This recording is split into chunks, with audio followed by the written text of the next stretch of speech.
हम जो है शरीर नहीं आत्मा है, और आत्मा यथारूप रहती है, हमेशा रहती है। हरे कृष्णा। स्वागत है आप सभी का श्रीमद् भगवद गीता के 108 दिन के चैलेंज में। आज हमारा दिन है 5वां, और इसमें हम करेंगे श्रीमद् भगवद गीता के अध्याय 2 का श्लोक नंबर 13, और एक साथ मिलकर इसको पढ़ेंगे। देहिनोऽस्मिन् यथा देहे कौमारं यौवनं जरा यथा देह अंतर प्राप्तिर्धीर तत्र न मुह्यति।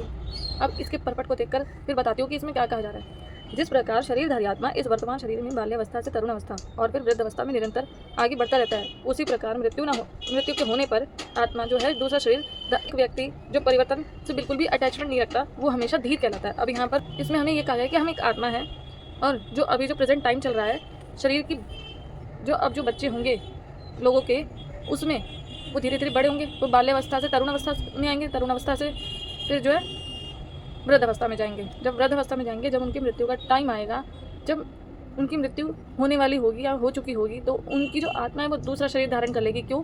क्योंकि हमारी जो आत्मा है ना, वो उस टाइम पे जो है कोई काम करने लायक नहीं रहती, इसलिए इस आत्मा को जो है दूसरा शरीर धारण करना ही पड़ता है। तो ऐसा व्यक्ति जो ऐसी परिवर्तन वाली बातों से जो है मुँह नहीं रखता, वो धीर कहलाता है। कृष्ण इस श्लोक में हमें जो है पिछले श्लोक के बारे में बताते हुए ये बता रहे हैं कि हम सभी जीवात्मा जो है शाश्वत है और हमेशा रहते हैं। बहुत ही सुंदर उपमा के साथ हमें ये देकर समझा रहे हैं, बहुत ही अच्छा एग्जाम्पल देकर हमें समझा रहे हैं कि हम जो आत्मा है अपने इस देह में, जब बाल्य अवस्था से जो हमारा जो चाइल्डहुड है उससे निकलकर हम जो है युवा अवस्था तक पहुँचे, युवा अवस्था से वृद्ध अवस्था में धीरे धीरे जैसे लोग पहुँचेंगे, तो अब उसके बाद वृद्ध अवस्था जो है ये शरीर की जो आत्मा है, जो शरीर में जो आत्मा है शरीर काम करना बंद कर देगा, और ये जो आत्मा है दूसरा शरीर जो है, जैसे हम अपने पुराने कपड़ों को जब रिजेक्ट हो जाते हैं उनको छोड़ देते हैं ना, उसी तरीके से जब हमारा ये शरीर जो है काम करना बंद कर देगा, तो ये जो आत्मा है ये दूसरा शरीर जो है अपने आप रूप ले लेगी, क्योंकि भगवान उसको जो है एक नया शरीर दे देंगे।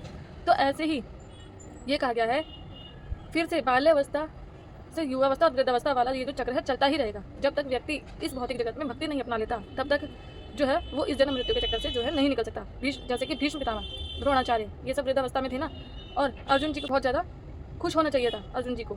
क्यों? क्योंकि उनके लिए एक नया शरीर, क्योंकि जो भीष्म पितामह जो द्रोणाचार्य, अगर अर्जुन जी उनको जो है युद्ध स्थल में मार देते, तो उनको जो एक नया शरीर मिलता, जिससे कि वो इस भौतिक, इस मटेरियल लाइफ में दोबारा से जो है आते और अपनी जो है दोबारा से इंद्रिय तृप्ति को जो है कर पाते। तो इसीलिए जो है, अच्छा, इसका जन्म मृत्यु का चक्कर जो है अर्जुन जी पर फर्क क्यों नहीं पड़ा? क्योंकि वो एक भगवान के भक्त भी थे और भगवान के बहुत अच्छे फ्रेंड भी थे, और वो इन सब चीज़ों से मुक्त थे।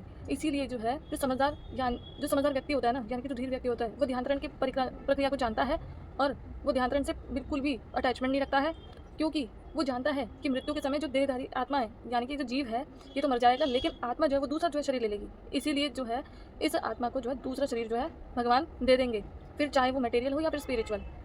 श्रीमद् भगवद गीता भगवत वाणी की जय। जगत गुरु श्रीला प्रभुपाद की जय।